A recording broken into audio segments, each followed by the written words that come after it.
Hola, ¿qué tal? Buenos días en América Latina. Buenas tardes aquí desde la cabina de radio de Naciones Unidas en Ginebra, Suiza. Estamos muy contentos de estar aquí. Tenemos un programa muy especial. Tenemos un invitado que es el expresidente del Comité de Naciones Unidas para Desaparición Forzada, contra la desaparición forzada, Santiago Corcuera. Y nos acompañan, como siempre, aquí 3 Puntos Noticias. Diego de León. Juan Gasparini. Y aquí Gabriela Sotomayor. Y bueno, pues para no quitar más el tiempo de la emisión, nos gustaría, tener tus impresiones, Santiago, sobre cómo fue el debate con el gobierno de México con respecto a las desapariciones forzadas. Y hay algo que yo quisiera que tú me dieras tu opinión, que resulta, el jefe de la delegación fue Miguel Ruiz Cabañas, subsecretario de Relaciones Exteriores para Derechos Humanos. Y pues el gobierno de Enrique Peña Nieto, como no asumió sus responsabilidades, esa es mi lectura, frente al comité. Ruiz Cabañas dijo, y voy a citarlo, dijo: asimismo, dado que el 1 de diciembre próximo entrará en funciones un nuevo gobierno, deberá corresponder a valorar nuevamente el reconocimiento de la competencia del comité para las comunicaciones individuales, que es uno de los requerimientos que el comité le ha hecho desde hace muchas sesiones al gobierno de México. Pero para hablarnos de eso, Santiago, tú eres el experto, por favor, coméntanos y dinos cómo ves esto. Mal. Lo veo mal porque no es que ahora, como ya estamos a 2 semanas de que el gobierno cambie, esté dejando este gobierno a la consideración del siguiente el reconocimiento o no de la competencia contenciosa del Comité contra las Desapariciones Forzadas, porque el Programa Nacional de Derechos Humanos de Peña Nieto, emitido en los albores del sexenio, hace más de 4 años, en la línea 3.3.3, promete promover el reconocimiento de la competencia del comité para recibir casos individuales. Entonces, es muy fácil decir, pues es que ya se nos acabó el tiempo, ahora le paso la papa caliente al siguiente gobierno, cuando la palabra dada fue incumplida, porque ellos tuvieron más de 5 años para tomar la decisión y presentar el instrumento de reconocimiento de la competencia del comité. Así que sí, esta es una salida fácil. Decir, pues ya se me acabó el tiempo. No, tuviste 5 años y no cumpliste con tu palabra. Entonces, ¿cómo lo veo? Pues lo veo muy mal.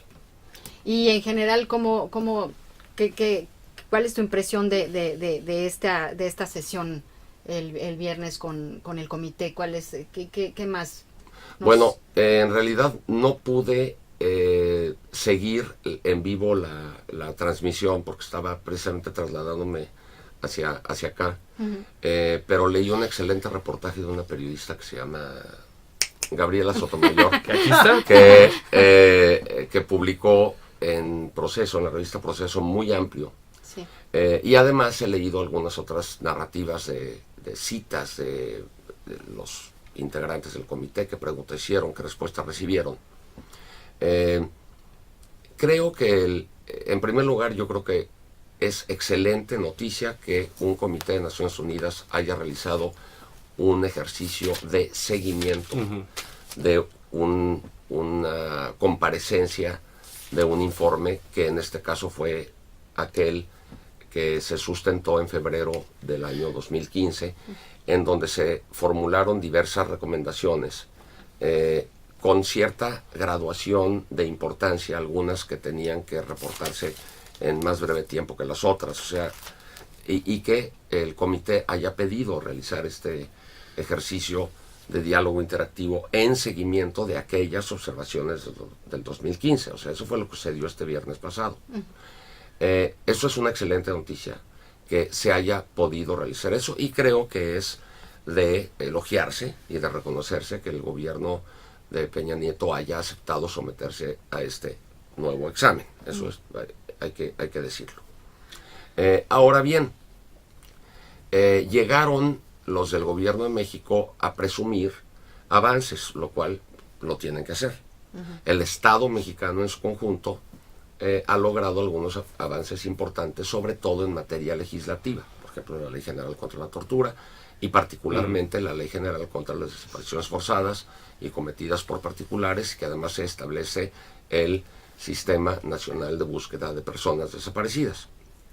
Es una excelente ley que tiene algunos errores importantes, como una mala definición de desaparición cometida por particulares, que tiene la ausencia de la responsabilidad jerárquica por control efectivo de grupo o organización, que no está en la ley, que no tiene el agravante de la desaparición forzada cuando alcanza el grado o nivel de un crimen de lesa humanidad, pero realmente es una ley única en el mundo, que es muy completa, integral, o sea, tiene disposiciones de carácter penal, con tipos penales, tiene el establecimiento de fiscalías especializadas en materia de desaparición forzada, establece una comisión nacional de búsqueda, comisiones locales de búsqueda, un nuevo registro de personas desaparecidas, registros forenses de restos, registro de fosas.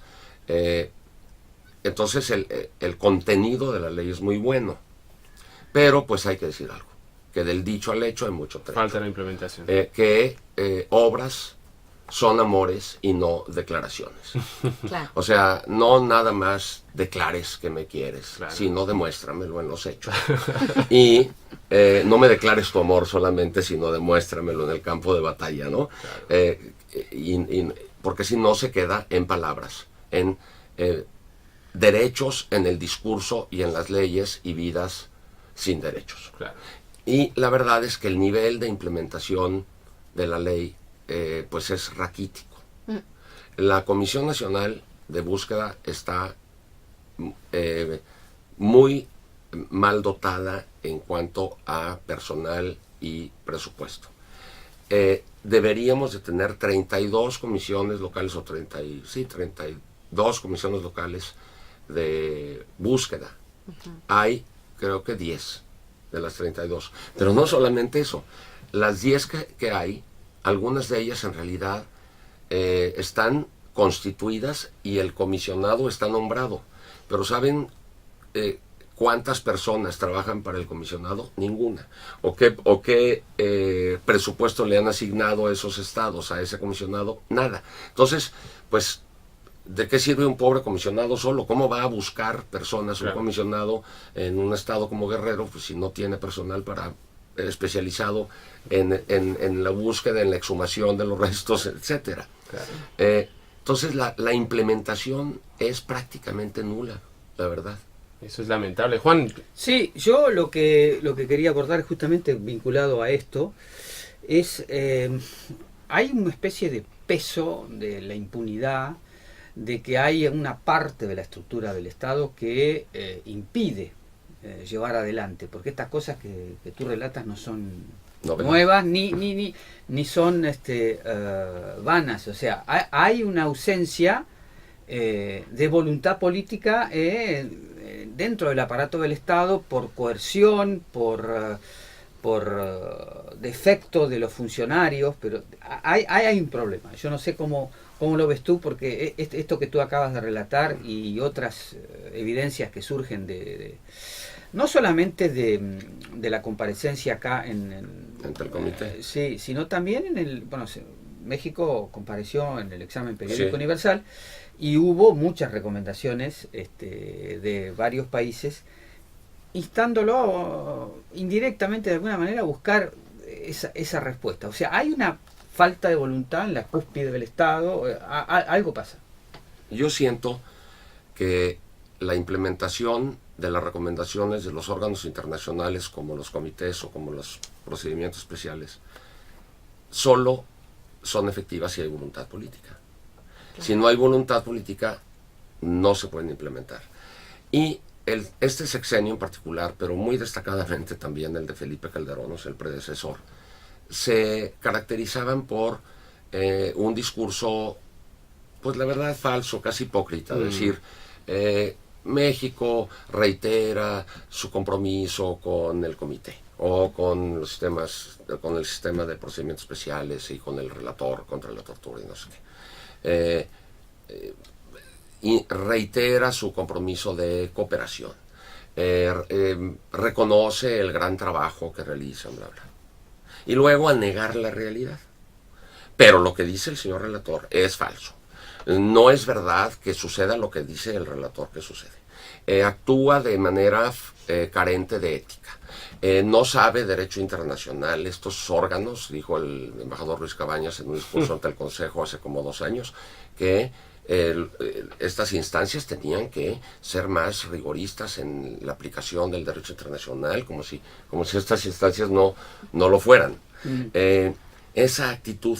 Y luego el cuestionamiento de el grado o nivel de vinculatoriedad de las recomendaciones. O sea, en lugar de ver las recomendaciones y decir, a ver, lo que recomienda aquí el doctor Gasparini es que si yo tengo hepatitis, yo me tengo que abstener de beber alcohol Pues vámonos, 2 años, claro.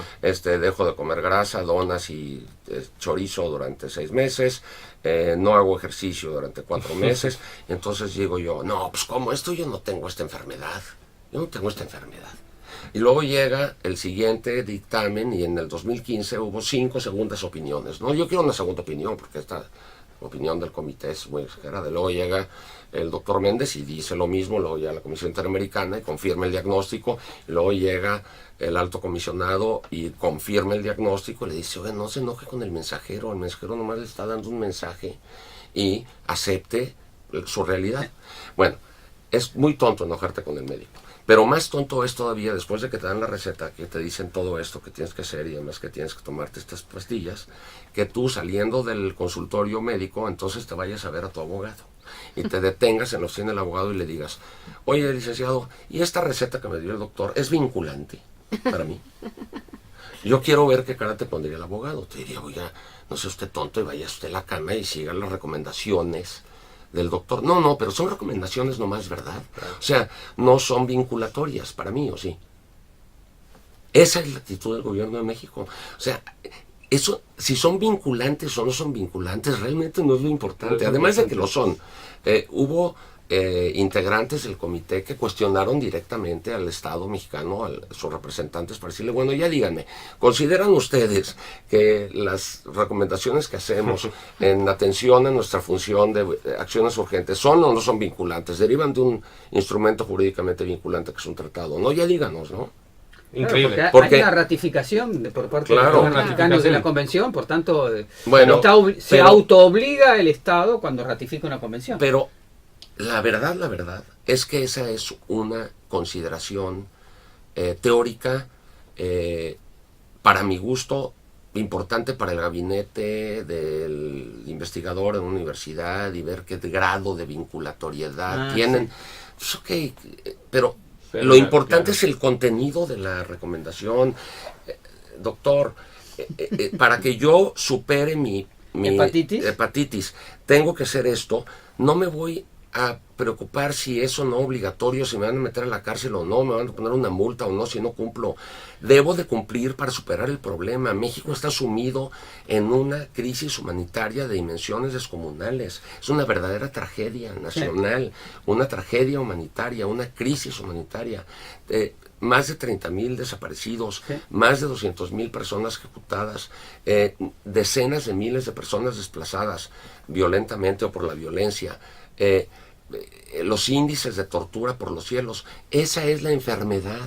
Esa es la enfermedad. Tengamos, por favor, la objetividad de reconocerla y adoptemos las medidas necesarias para ir quitándonos la enfermedad poco a poco. Ahora, el problema es tan gordo que evidentemente no vamos a adelgazar de 120 kilos a 75 de la noche a la mañana, ya lo sabemos. Necesitamos someternos al tratamiento que nos ha prescrito el médico y ya sabemos que esto va a tardar porque no vamos a bajar de peso de la noche a la mañana. Pero tenemos que adoptar las medidas y no negarlas. Y mucho menos pasarle la papa caliente al que viene. Cuando llevas 4 años, pues pasando leyes pero no implementándolas. Eso es lo que a mí me da desesperación. Ahora, y es la falta de voluntad, nada más para concluir y hacer el wrap-up. Eso se llama falta de voluntad política. Ahora, pongámosle un elemento extra a esta figura que tú decías, un discurso prácticamente hipócrita ante los mecanismos de Naciones Unidas. Pues digamos que de 2 caras. O de 2 caras. Pero a mí me parece que es un discurso insolente contra las víctimas, en realidad. Porque es una falta de seriedad frente al fenómeno y frente a las víctimas y su demanda, digamos, por atender un fenómeno terrible. Y no nos refiramos solo a las víctimas de México, México recibe la cantidad de migrantes y los números son en extremo rojos cuando hablamos de migrantes desaparecidos. También. ¿Qué nos puedes contar más Bueno. sobre el fenómeno y esa magnitud, digamos, de los migrantes? Porque realmente Bueno. preocupa. Mira, yo creo que aquí hay dos cosas. Ahora que estabas hablando de la falta de respeto a las víctimas, no sé si puedas encontrar en tu reportaje dos citas que incluiste de las respuestas del embajador Ruiz Cabañas y de otros delegados. Uno de ellos en relación con mujeres desaparecidas Sí. y feminicidios, en donde de algún modo, para no traicionar lo dicho, si lo encontrara sería genial, para no decir que estamos poniendo palabras en su boca, pero de algún modo como que le pasa la responsabilidad a la familia. Dice, es que hay feminicidios y desapariciones de mujeres, pues porque en México, por desgracia, tenemos el fenómeno de la violencia intrafamiliar. Claro. Sí. A ver, en el reportaje de la periodista Sotomayor dice que ella percibió que algunas de las víctimas elevaron la ceja, como diciendo, ¿Qué? ¿qué? Ahora resulta que nos están trasladando la responsabilidad de las Exactamente. familias de un fenómeno que debería de enfrentar el Estado mexicano con toda seriedad y toda vergüenza, Claro. ¿no? Y luego por ahí hay otra aseveración así como de, pues mira, yo no tengo la culpa de esto, ¿no? Por ejemplo, una parte del discurso, y esto es también una falla del Estado mexicano al no proporcionar información desagregada Sí. de cuántas de las personas desaparecidas lo fueron a manos de agentes delincuenciales sin participación estatal y cuántas fueron desapariciones forzadas propiamente dichas, es decir, con intervención de agentes del Estado, directa o indirecta. No tenemos información desagregada. Parte de lo que la ley ahora establecerá, más bien dice, es que se tiene que tener información más estadísticamente más ordenada. Pero convenientemente para los estados que mezclan las desapariciones cometidas por particulares con las cometidas por agentes del Estado, es precisamente diluir su responsabilidad. Pues que no sabemos cuántas son exactamente las unas y las otras. Porque eso le dijo Reiner. Reiner le preguntó a México y le dijo, quisiéramos saber cómo se ha elaborado esa cifra de 37,000 desaparecidos, porque cambia mucho y para nosotros esas cifras son como una caja negra en la que no podemos mirar cómo se configuran esas cifras. Luego digo, ¿me puedes decir de esas cifras cuántos son migrantes y si en esas cifras hay alguna clasificación primaria de cuántos son desaparecidos forzados, cuántos corresponden a este sexenio y cuántos al anterior? Entre otras cosas. Entre otras cosas. Y el tema de los migrantes, a mí me da muchísima vergüenza de veras que la caravana de migrantes de cada año, de madres buscando a sus hijos en mi país. O sea, me da, Eso es un drama. Es vergonzoso, ¿no te parece? No, sin lugar a dudas. Y por eso me Es un parece drama. insolente la actitud de los estados. El comisionado insolente. aceptó que en México había una cantidad de migrantes, ahorita te la encuentro, pero también Sí. el comisionado dijo que, y él lo reconoció, que es muy deficiente la información que se tiene de las desapariciones en México y no nos permite ver el amplio espectro del fenómeno de las desapariciones. Eso dijo el comisionado. Sí, y exactamente, y ese es el comisionado de búsqueda, ¿no? 384 personas extranjeras reportadas como desaparecidas. 384. Eso dice. Bueno, Lo que estamos ahí es ante un fenómeno que está completamente invisibilizado. volvemos a lo mismo. ¿Y por qué? Invisibilizado porque una manera de invisibilizar es precisamente mezclando la información de modo tal que ya... Ahí hay una voluntad. ¿Cuántas bolitas rojas, cuántas bolitas azules? Pues ya todas las metimos en la misma vasija desordenadamente y eso pues produce confusión, produce falta de... No, y además es una voluntad implícita de esconder la responsabilidad de agentes del Estado que pudieron haber participado en esas Esa fue desapariciones, una de las porque razones. No los querés Esa detectar. fue una de las razones por las que se luchó tanto desde la aprobación de la convención de que no se siguiera el modelo colombiano, porque en Colombia el Código Penal colombiano tipifica la desaparición forzada, incluyendo la posibilidad de que el agente perpetrador sea un agente no estatal. Ujú. Y el grupo de trabajo, cuando visitó Colombia en el 2005, le llamó la atención a Colombia. Le dijo, oye, esa definición está mal porque lo que tienes que hacer es dividir la desaparición forzada propiamente dicha de la desaparición cometida por agentes delincuenciales sin o por agentes por ejércitos irregulares o por las FARC o por las BACRIM, como les dicen, ¿no? Pero no me mezcles una cosa con la otra, porque eso lo que produce o lo que pretende es diluir la responsabilidad del Estado. Cuando Colombia compareció ante el comité el año pasado o antepasado, todavía yo siendo integrante del comité, le preguntamos al Estado colombiano, oye, ¿por qué no ha seguido la recomendación que le hizo el grupo de corregir su definición? Porque esto lo que produce es esa confusión. Entonces, cuando se hizo la convención, se tomó mucho cuidado de no aceptar la propuesta de algunos estados de tener una definición de desaparición forzada como la mala definición del Estatuto de Roma, que mete ahí elementos perniciosos. Y se logró una excelente definición en el artículo 2 y un artículo 3 que dice: los estados partes en la presente convención se comprometen a investigar, perseguir, juzgar y sancionar a los agentes, a las personas que realicen las conductas previstas en el artículo anterior, que sean particulares sin participación de agentes del Estado. Perfectamente distinguir, hay que distinguir perfectamente una cosa de la otra. Claro. Ahora, de cara al futuro, con un nuevo gobierno que viene en México, bueno, también quisiera nada más aclarar que la razón por la que Santiago no siguió siendo presidente del comité es porque el gobierno de Peña Nieto no lo ratificó. Eso es importante decirlo. No me postuló para que la Asamblea de Estados Partes pudiera considerar mi ratificación o no. Pero para que yo pudiera ser considerado por la Asamblea de Estados Partes como un candidato susceptible de renovar su mandato, el Estado del que yo soy nacional, o sea, el Estado mexicano, tenía que presentar mi candidatura y el gobierno decidió no hacerlo. Bueno. Sí.